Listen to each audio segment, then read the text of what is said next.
So yeah, basically the workflow that we want to follow today is create the data exchanges from Civil 3D in Forma. I'm going to start with the historically most used acquire coordinates from a CAD file. Then we'll see the best way to import our data exchanges that we've created in Forma for Civil 3D objects in Revit, also using shared coordinates. So first of all, we start with this Civil 3D file. Remember, if you are working with Civil 3D, you want to connect your projects to Civil 3D, your DWE files to Forma, you will need to be using Desktop Connector, okay? You will need to synchronize the project. And in this case, as soon as I save to a Forma project, here you can see how this one is being saved. Okay, I'm going to override this one. As soon as you do that, you will see how this is going to turn into a cloud, letting you know that you are working with a cloud model. Okay, so once you've done that, what you can do is go to ACC or to Forma. So here we are going to be opening that DWG that we just saved via Desktop Connector. Here you can see how right now is logged by me. Okay, and we are going to process it for viewing. This can take a little bit. Also, while we wait for that to be processed, let's see a little bit of the data set that we are going to be using today. Okay, so here I'm going to go once again to Forma. Let's go to that project. Open this, and here you can see that I have a DWG file with Civil 3D objects. I also created a CAD file that we are going to be using to acquire those coordinates. And today we are going to be using this very simple Revit file. Then we are going to have an XML folder, because this is the second workflow for acquiring shared coordinates we are going to be reviewing. And also, if you want to pass surfaces from Civil 3D to Revit using Forma as a bridge, we could use the shared surface workflow. Okay, and finally, here we have this folder ready to create our data exchanges. So here we are going to go to the 3D views. Sometimes this could take a little bit to be able to let you, but as you can see, it's working really fluid nowadays. And now we can start selecting from the possible data exchanges that we can do. As you can see, these are the ones that are currently available. Here I could say, for example, if I want corridor, as you can see, all the corridors, I have 3 corridors. They are going to be highlighted, okay? But then it's going to allow you to do some further filtering. Once that you've selected all the corridors, it's going to isolate the corridors in your Civil 3D model. And here you can choose what corridors you want to create that data exchange. Okay, so here I'm going to, once that I'm happy with the ones that I've selected, I'm going to say create exchange. Okay, here we are going to be able to navigate our folders that we have in Forma. So here I'm going to go to number 6. I prepared this folder to input my my data exchanges. So I'm going to name this one corridors. Okay. So this is already being computed. Okay. Maybe I can also select some pipes and structures. Okay. I'm going to select my pipe networks. Here I'm going to clear all of this. So now that you can see all the pipe networks with the pipes and structures that I have in my Civil 3D folder. If I want to select all of them, I would just need to say select all, and let's create this data exchange. Okay, so I'm going to do that right away. Once again, I'm going to call this DX pipe networks, create exchange.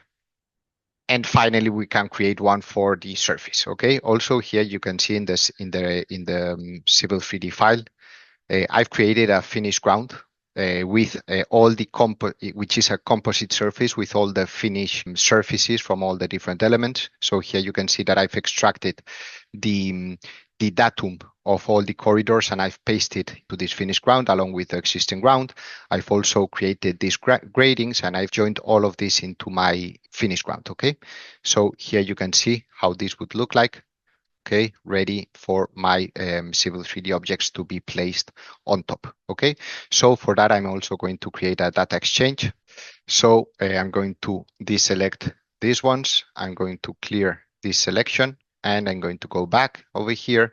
I'm going to say surfaces, thin surface, thin, triangular, irregular network. Okay, so now I can select the finished ground only. If I was to select all of them, you can see how also my existing ground is going to overlap at some points. So we want to make sure that we are selecting just the one that we want. Also, that's the great thing about the data exchange, that we can make our data extractions granular, not having to extract all the model. So I'm going to say create exchange, and once again, DX surface, finish ground. Okay, let's double check that this is the folder that I selected is maintained. Okay, so I'm going to select and create the exchange. Okay, perfect. So that would be step one of the workflow that we want to follow today. Okay, create Civil 3D data exchanges in Forma. You can see that it's working pretty fluid, I would say. Also, if I go back here, you can now review the data exchanges that you have created. The corridors have already been processed. Okay, so here you can see this corridor. Also, one thing that I really like is that there are no missing gaps as we were seeing in IFC. So yeah, this is looking great. Perfect. So now let's start taking a look at our Revit models, and I'm going to open this Revit file that we're going to be working with. Okay, it's really simple. Also, I want you to see in Civil 3D, basically, it's going to be 4 walls. Okay, and the XY plane is going to have a rotation of 90 degrees, and also the elevation is going to be 33.5. Back in Revit, let's go to our working folder. In this case, I have my Revit files connected through desktop connector. This would work this slightly different if we were working with Revit Cloud work sharing, but in the end, we would be having a Forma as our one source of truth. Okay, so let me go to my connector. Okay, and let's open this Revit file. Okay, so I'm going to open it.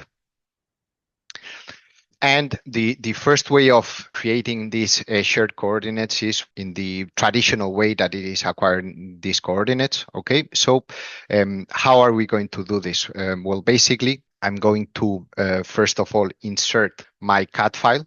Remember, I've created. Actually, I'm going to open it over here in Forma because it's quicker. This CAD file, basically, it's the Civil 3D file, but with only the CAD geometry. Okay. Having said this, also in the latest versions of Desktop Connector, when you upload, the upload is going to be quicker, but the files are not going to be ready for view. You will need to process this in Forma, or what you can also do is when you're working connected with Desktop Connector, what you could do is go over here, go to your file, right click on it, and then say process for viewing. Okay, and then in this way, when you access Forma, you will already be prepared to view it in your large model viewer. Okay, so yeah, basically this is what we are going to have here. There are no Civil 3D objects, as you can see here. I'm not going to have, these are just polylines and things like this. Okay, it's not a Civil 3D surface. It's not a corridor. These are just CAD entities. Okay, so back in Revit, what I'm going to do is I'm going to bring in this CAD. I'm going to say link CAD in the insert tab. Okay, and I'm going to say internal origin. Already have this in my pins. Okay, so I'm going to say internal origin to internal origin. Okay, don't need to orient to view. Okay, open. Perfect. So now what I'm going to do, once this is loaded, I'm going to unpin my CAD file, and I'm going to bring the coordination point where I want my survey point to be to over here. Okay, perfect. Also, I'm going to need to rotate this this file, okay, by these 90 degrees that we were mentioning, okay, and there we go. Perfect. So now the next thing that I want to do is create these shared coordinates. So for that, we are going to go over here and I'm going to duplicate this. Let's call this shared coordinates. Okay. Let's call it SC and I'm going to make this one current. Okay. This I'm going to unlock. And now what I'm going to do is go over to manage coordinates and acquire coordinates. Okay. So I'm going to now select the CAD file, close. And now what I want to do is place my survey point over here, okay? So here you can see this is 23829. This is 23817. So if we move this from over here to here, okay, this should now be looking the same. As you can see, this elevation is not looking correct, so I'm going to change it over here also. Or we can also do this from the east view. Okay, we go to an east view.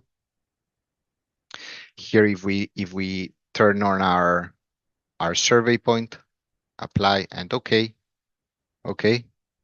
Here we can say I don't want to move my grid. Okay. And 33.5. Okay, this is going to go up here, but then we can relocate this over here. Okay. So yeah, basically this is what we want to see. Okay. Also, of course, the levels, we can reference it to the project base point, or we can reference it to the survey point. Right now, it's being referenced to the project base point, and that's why it's showing 0, 0. If we were to reference it to the real survey point, as you can see, this would be in 33.5. Okay, perfect. Also, last thing before we finish this georeferencing process, as you can see, if we go to this level 1, I'm going to unlink to unload this CAD file. We are not going to be needing this anymore. I'm going to unload it, saving the position. One thing that I wanted to show you is how now this is the project north, okay? But remember that the true north, the longer side is pointing towards the north. So that's exactly what would happen if I change this from the project north to the true north.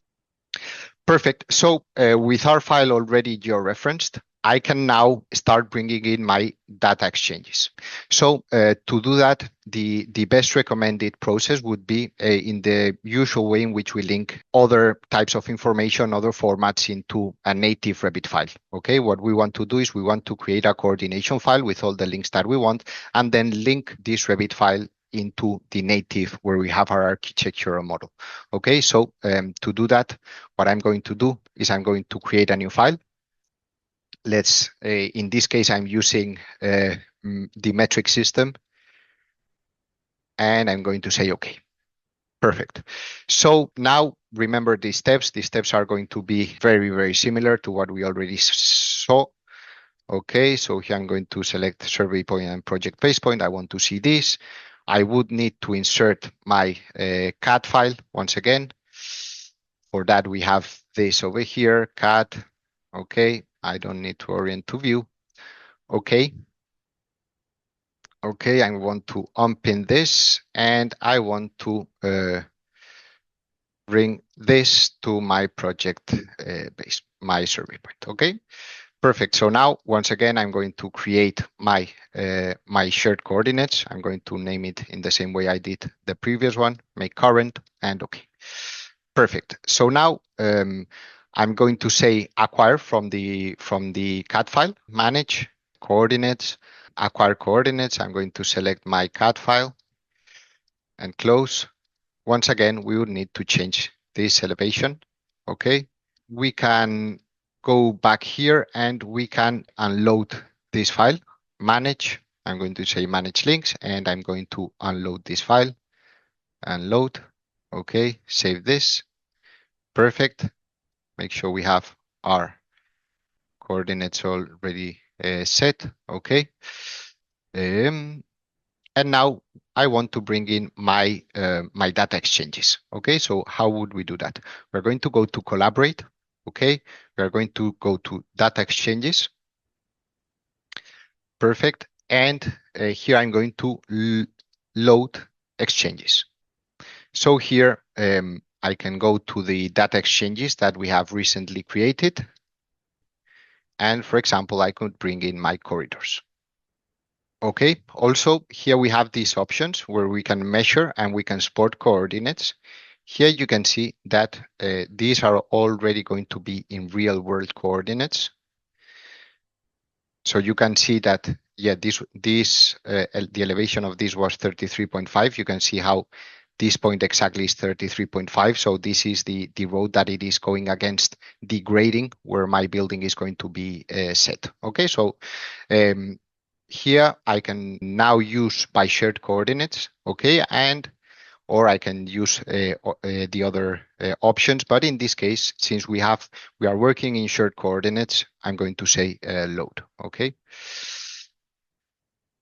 Okay, maybe while we wait, we can review data exchanges that we have created.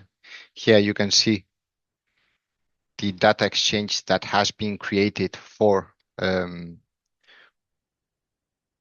my finished ground surface. I have to say the triangulation is looking quite good. You can see how these gradings are being perfectly brought into my data exchange loading. Okay, so this has already been brought into my project. If I was to go to a top view, here what I would need to do is select the view range, maybe set this to 1000 and this to unlimited, so we can see that exchange. Okay, perfect.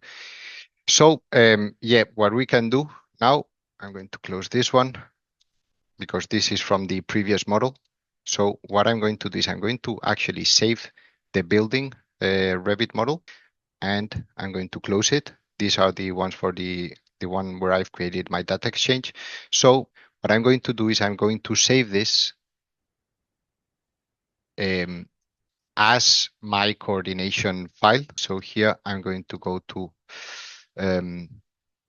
Revit, and I'm going to call this coordination file with, and maybe let's add dx at the end, save. So now I'm going to open my building, and now what I can do is select manage links. Okay, so I'm going to go over here and I'm going to link this Revit file. Coordination file dx, here important to set by shared coordinates.